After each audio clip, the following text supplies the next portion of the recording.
25 डिसेंबर 1927 रोजी डॉक्टर आंबेडकरांनी मनुस्मृतीचे दहन केले. तो दिवस आपण भारतीय स्त्री मुक्ती दिन म्हणून साजरा करत आहोत. दर्पण महिला फ्रंटच्या वतीने सुद्धा भारतीय स्त्री मुक्ती दिन आपण साजरा करत आहोत. या दिनाच्या निमित्ताने स्त्री मुक्ती दिन व मनुस्मृती दिन या विषयाच्या अनुषंगाने विविध मान्यवर महिलांचे विचार सादर करत आहे. मनुस्मृती दिन अर्थात स्त्रीमुक्ती दिन निमित्त विचार श्रृंखला. नमस्कार, मी संदेश तांबे. दर्पण प्रबोधिनी सिंधुदुर्गच्या स्त्रीमुक्ती दिनानिमित्त आयोजित मुलाखतीवर आधारित चर्चासत्रात तुम्हा सर्वांचं मनपूर्वक हार्दिक स्वागत करतो. 25 डिसेंबर 1927 रोजी डॉक्टर बाबासाहेब आंबेडकरांनी मनुस्मृतीचं दहन केलं आणि तो दिवस खऱ्या अर्थानं भारतीय स्त्रीमुक्ती दिन म्हणून साजरा होऊ लागला. मनुस्मृतीच्या काळातील स्त्री, मनुस्मृती दहनानंतरचा स्त्रियांमध्ये झालेला बदल आणि आजच्या काळात उभी राहिलेली एक सक्षम स्त्री, असा स्त्रियांचा आजवरचा प्रवास. मनुस्मृती दहन दिनाच्या निमित्ताने आपण अनेक मान्यवर स्त्रियांशी संवाद साधण्याचा प्रयत्न करत असतो आणि मनुस्मृती दहन दिनाबाबत त्यांची मतं जाणून घेण्याचा आपण प्रयत्न करत असतो. तर आजच्या या आपल्या चर्चासत्रामध्ये आपल्या समवेत आहेत प्रसिद्ध ज्येष्ठ कवयित्री, कथा लेखिका तथा आदर्श शिक्षिका कल्पना मलिये मॅडम माझ्या समवेत आहेत. मॅडम, आपलं मनपूर्वक हार्दिक स्वागत. तर पहिला प्रश्न आज मनुस्मृती दहन दिनाच्या निमित्ताने अर्थात स्त्रीमुक्ती दिनाच्या निमित्ताने पहिला प्रश्न आज मॅडमना मला विचारायचा आहे. मॅडम, मनुस्मृती दहन हे कुणा धर्माविषयी नव्हतं, कुणा जातीविरोधात नव्हतं, तर मनुस्मृती दहनाची कृती ही धर्मातील भेदभाव आणि शोषणाला समर्थन देण्याच्या विचारसरणीच्या विरोधात होती. त्यातून समता, न्याय आणि परस्पर आदर यावर आधारित समाज निर्माण होईल अशी बाबासाहेबांची खात्री होती. आपल्याला वाटतं का की मनुस्मृती दहन ही काळाची गरज होती आणि बाबासाहेबांनी त्या काळी घेतलेला तो निर्णय स्त्री हक्काचा होता असं आपल्याला वाटतं? धन्यवाद. निश्चितच डॉक्टर बाबासाहेब आंबेडकरांनी ज्या काळात हा निर्णय घेतला त्या काळातली स्त्री जोखडामध्ये अडकलेली होती. म्हणजे स्त्री ही स्वतंत्र नाही असं मनुस्मृतीमध्ये स्पष्टपणे म्हटलेलं होतं की स्त्रीला कोणतेही अधिकार नाही, तिने पुरुषांवरच अवलंबून राहावं आणि तिला कुठल्याही प्रकारचे निर्णय स्वातंत्र्य नव्हतं किंवा तिला तिच्या मनाप्रमाणे जगण्याचा अधिकार नव्हता आणि ती निव्वळ मार खाण्याच्या लायकीची आहे अशा प्रकारची वक्तव्य मनुस्मृतीमध्ये होती. त्यामुळे डॉक्टर बाबासाहेब आंबेडकरांनी ज्यावेळी सखोल विचार केला त्यावेळी त्यांच्या लक्षात आलं की जोपर्यंत स्त्री स्वतंत्र होणार नाही तोपर्यंत देशाची प्रगती होणार नाही. त्यामुळे आणि स्त्रीचीही प्रगती होणं आवश्यक होतं, एक माणूस म्हणून तिला जगण्याचा दर्जा मिळणं आवश्यक होतं. यासाठीच डॉक्टर बाबासाहेब आंबेडकरांनी मनुस्मृती दहनाचा विचार केला. नुसतं दहन हे एक प्रतिकात्मक होतं, परंतु त्यामागे त्यांची विचार असे होते की ही जी विचारसरणी आहे ती नष्ट व्हावी. विचार जाळून टाकलेत त्यांनी, निव्वळ एक पुस्तक जाळलेलं नाही त्यांनी, तर विचारांना नष्ट केलेलं आहे जाळून पूर्णपणे. त्यामुळे त्याच काळात तेच विचार त्या ठिकाणी नष्ट झाले असं समजूनच डॉक्टर बाबासाहेब आंबेडकरांनी पुढे प्रगतीला चालना दिली. एकंदरीत समाजातल्या सगळ्या स्त्रियांना एकत्रित आणलं, त्यांच्यामध्ये एक जागृती निर्माण केली. त्या मनुस्मृती दहनामुळे एवढं झालं की स्त्रियांना कळलं की हे आमच्यावर लादलेलं आहे, हे आम्हाला जन्मजात हे आमच्यासाठी नाहीच आहे आणि त्यामुळे एक प्रकारची वेगळी क्रांती घडून आली. आणि जो आज आपण रिझल्ट बघतोय त्याचा जो एक परिणाम बघतोय की एक स्त्रियांना स्वतःच्या अस्तित्वाची जाणीव झालेली आहे आणि निश्चितच ती त्याही काळाची गरज होती आणि म्हणूनच डॉक्टर बाबासाहेब आंबेडकरांनी हा एक निर्णय घेतला आणि मनुस्मृतीचं म्हणजे खरं तर स्त्रियांच्या उन्नतीमधला तो एक टर्निंग पॉईंट ठरला असं देखील आपल्याला या ठिकाणी म्हणता येईल. त्याचा दुसरा प्रश्न मॅडम मला असं विचारावा असं वाटतो की भारतीय संविधानामध्ये स्त्रियांसाठी अनेकविध तरतुदी डॉक्टर बाबासाहेब आंबेडकरांनी त्यामध्ये निर्माण केल्या किंवा अनेकविध कायदे बाबासाहेबांनी स्त्रियांकरता निर्माण केले. मग आजच्या भारतीय स्त्रीला बाबासाहेबांच्या त्या विचारांचा कुठेतरी विसर पडला असं आपल्याला वाटतं का? अगदी 100% म्हणता येणार नाही, परंतु झालं असं की ज्यावेळेस हे मनुस्मृती दहन झालं, डॉक्टर बाबासाहेब आंबेडकरांनी ज्यावेळेस एक चळवळ उभी केली, त्यानंतर अनेक स्त्रिया सुद्धा या चळवळीमध्ये सामील झाल्या आणि हळूहळू असं होऊ लागलं की एक थोडाफार आपल्यासाठी काहीतरी आहे, केलेलं आहे आपल्या अगोदरच्या सामाजिक कार्यकर्त्यांनी असेल, नेत्यांनी असेल आणि ते काहीसं आपल्याला आजही गरजेचं आहे असं स्त्रियांना वाटत नसेल किंवा किंबहुना त्याला थोडाफार विसर पडला असेल आणि त्यामुळे होतंय असं की म्हणजे हे आम्हाला जसं मनुस्मृतीच्या पूर्वी स्त्रियांना वाटत होतं की हे आम्हाला सगळं जन्मजातच होतं आणि ते आमच्यावर लादलेलं आहे, त्यांना माहीत नव्हतं. तसंच काहीसं झालेलं असेल की हे सगळं डॉक्टर बाबासाहेब आंबेडकरांनी एखाद्या व्यक्तीला जन्माल्यापासूनच तिला एक स्वतंत्र व्यक्ती म्हणून गणलं जावं अशा प्रकारचं संविधानामध्ये सांगितलेलं आहे. त्यामुळे प्रत्येक स्त्रीला सुद्धा हे अधिकार आपोआपच मिळत गेले.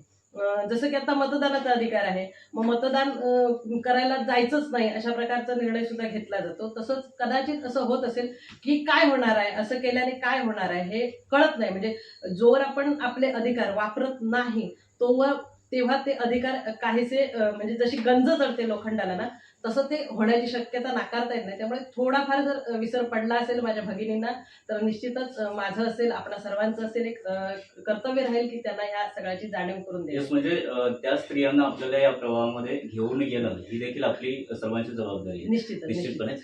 तर मॅडम, पुढचा एक प्रश्न त्याला जोडून मला विचारावासा वाटतो की भविष्यात म्हणजे आजची जर आपण सद्यस्थिती बघितली तर कायदे कानून ही फक्त कागदावरतीच आपल्याला पाहायला मिळतात, तर त्याची अंमलबजावणी फारशी होताना आपल्याला पाहायला मिळत नाहीये.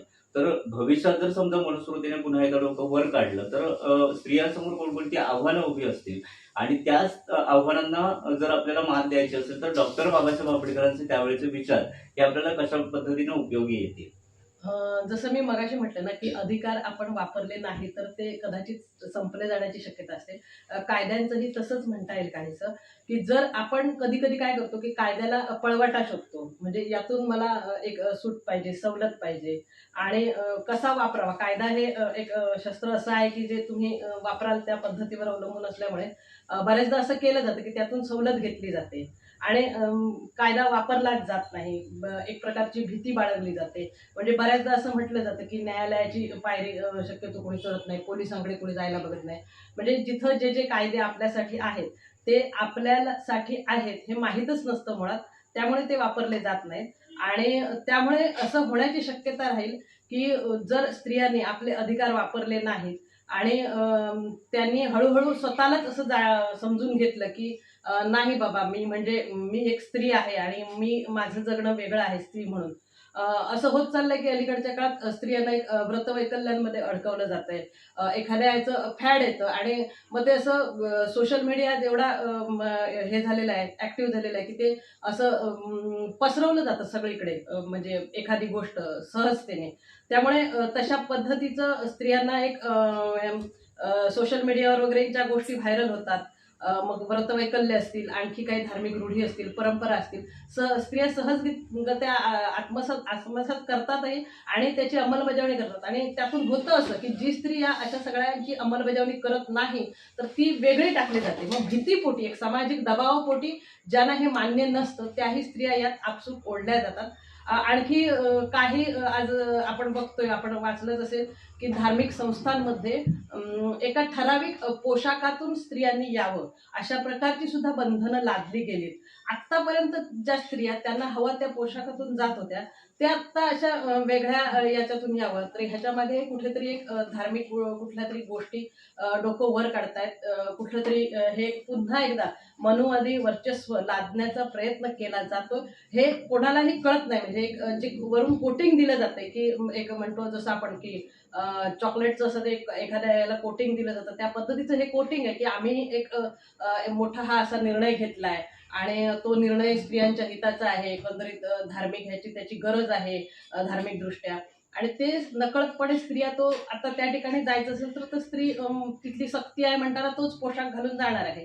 तर हे कुठेतरी स्त्रियांना स्वतःला ओळखता आलं पाहिजे आणि त्यांनी ही बंधनं आपणच झुगारली पाहिजेत आणि त्यांनी पुढे गेलं पाहिजे असं मला तरी वाटतं.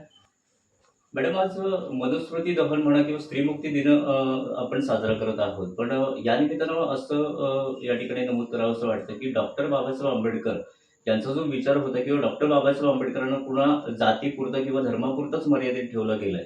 तर ज्यावेळेस आपण मनुस्मृती दहन किंवा स्त्रीमुक्ती दिनाचा विचार करतो तर आपल्याला असं वाटतं का की तो जो लढा होता, डॉक्टर बाबासाहेब आंबेडकरांनी मनुस्मृतीचं जे दहन केलं ते एका विशिष्ट जातीपुरतं किंवा एका विशिष्ट समाजापुरतंच त्याचं महत्व होतं का? नाही सर. डॉक्टर बाबासाहेब आंबेडकरांनी जो विचार मांडला होता तो अखिल मानवजातीच्या कल्याणासाठीच होता. त्यांनी कुठल्याही एका स्त्रीसाठी नाही तर समस्त भारतीय स्त्रियांसाठी जे काही कायदे कानून केलेले आहेत ते कित्येक वर्ष लोटल्यानंतर आजही मार्गदर्शक आहेत. आपल्या भारतीय संविधानाने भारतीय स्त्रियांना जन्मतःच मतदानाचा अधिकार दिलेला आहे, जो अधिकार मिळवण्यासाठी परदेशातील स्त्रियांना रस्त्यावर उतरावं लागलेलं होतं.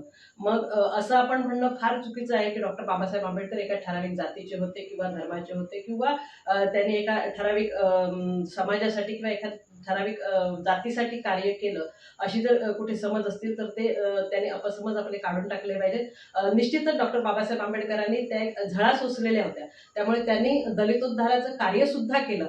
परंतु स्त्रियांसाठी त्यांनी जे काम केलेलं आहे किंवा एकंदरीत सगळ्याच मानवजातीसाठी जे काम केलेलं आहे, तर ते सगळ्याच मानवजातीला अखिल भारतीय स्त्रियांसाठी एक मार्गदर्शक आहे आणि निश्चितच ते काळाच्या पुढे जाऊन त्यांनी केलेलं काम होतं. त्यामुळे डॉक्टर बाबासाहेब आंबेडकरांना एका ठराविक जातीत किंवा एखाद्या ठराविक धर्मात बांधणं एक चुकीची गोष्ट आहे आणि त्यांनी केलेला जो मानवतावादी धर्म होता, भलेही त्यांनी धर्मत्याग करून बौद्ध धर्माचा स्वीकार केलेला असला तरी डॉक्टर बाबासाहेब आंबेडकरांनी तो जो स्वीकार केलेला होता तो आपल्या समाजाला एक दिशा द्यावी, चळवळीला दिशा मिळावी.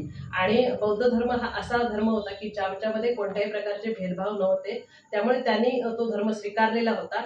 परंतु सर्व धर्माच्या स्त्रिया, सर्व धर्माच्या महिलांसाठी त्यांनी केलेले कायदे, त्यांचं मार्गदर्शन आणि त्यांनी जी विचारांना दिशा दिलेली आहे ती आजही तेवढीच मार्गदर्शक आहे. येस, निश्चितपणे मॅडम. कारण त्यावेळेस डॉक्टर बाबासाहेब आंबेडकरांनी जे मनुस्मृतीचं दहन केलं ते एका कुठल्या जातीपुरतं नव्हतं किंवा धर्मापुरतं नव्हतं आणि त्याचाच फायदा कदाचित आज आज खऱ्या अर्थानं स्त्री मुक्ती दिन आपण साजरा करत आहोत. तर या स्त्री मुक्ती दिनाच्या निमित्तानं एक शेवटचा प्रश्न की येत्या काळामध्ये स्त्रियांना जर स्त्री मुक्ती दिनाच्या निमित्ताने आज जर कोणता सल्ला तुम्हाला द्यायचा असेल तर तो कोणता सल्ला असेल?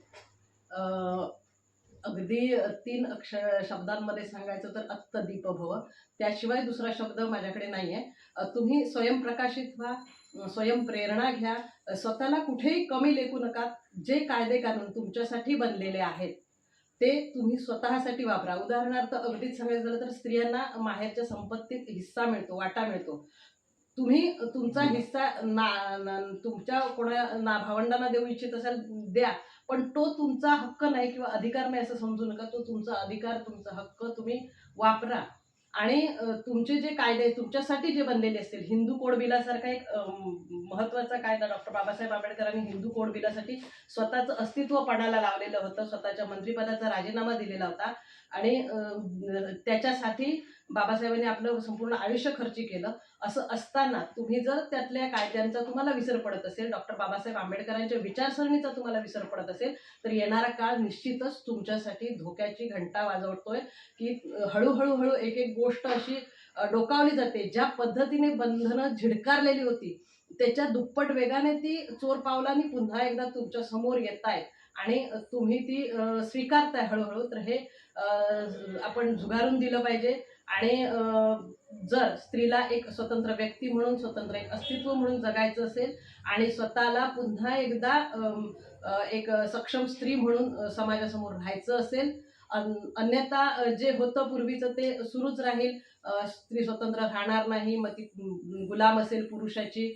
आणि जी स्त्री आज स्वतःच्या कर्तृत्वाने मोठी झालेली आहे, मोठमोठ्या उच्च पदांवर आज कार्यरत आहेत स्त्रिया, देशातली महत्त्वाच्या महनीय व्यक्तींमध्ये स्त्रिया आहेत. असं असताना जर आपण त्या सगळ्याचा विसर करून पुढे जात राहू तर 100% आपण ह्या सगळ्यापासून लांब राहून पुन्हा एकदा स्त्री होती त्या अवस्थेत घरांमध्ये कोंडली राहील किंवा जरी बाहेर असली तरी पुन्हा एकदा ती पुरुषाच्या हातचं बाहुलं बनेल. म्हणजे जी पितृसत्ताक पद्धती होती त्या पद्धतीचं ती बाहुलं बनेल. आणि मला नाही वाटत की आत्ता पुन्हा डॉक्टर बाबासाहेब आंबेडकरांसारखी एखादी व्यक्ती आपल्याला आजच्या घडीला आहे अशी. त्यामुळे निश्चितच अत्तदीप भव, ज्याने त्यांनी स्वयंप्रकाशित होऊन स्वयंप्रेरणा घेणं हे गरजेचं आहे. निश्चितच मॅडम, या मनुस्मृती दहन दिन अर्थात स्त्री मुक्ती दिनाच्या निमित्ताने अतिशय मौलिक विचार आपण या ठिकाणी मांडलेत आणि खऱ्या अर्थानं हे मौलिक विचार आजची स्त्री अर्थात खऱ्या अर्थानं त्या विचारांचं पालन करण्याचा त्या ठिकाणी प्रयत्न करेल आणि हीच खऱ्या अर्थानं डॉक्टर बाबासाहेब आंबेडकरांच्या त्यावेळेच्या विचारांना कुठेतरी आदरांजली असेल असं या ठिकाणी निश्चितपणे नमूद करावं असं वाटतं. आपण या दर्पण प्रबोधिनीच्या चर्चासत्रामध्ये आपण सहभागी झाला त्याबद्दल आपले मनपूर्वक आभार. धन्यवाद. माझे